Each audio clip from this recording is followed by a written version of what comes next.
Does anyone knows? Why does the things in freezer taste like the fridge? Like I will be finishing dinner and waiting to eat my favorite ice cream.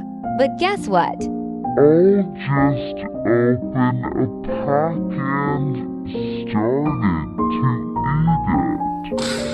I just started making a face like I'm summoning a whole demon. Now I'm look at the fridge like it has insulted my whole bloodline. Like it's sex.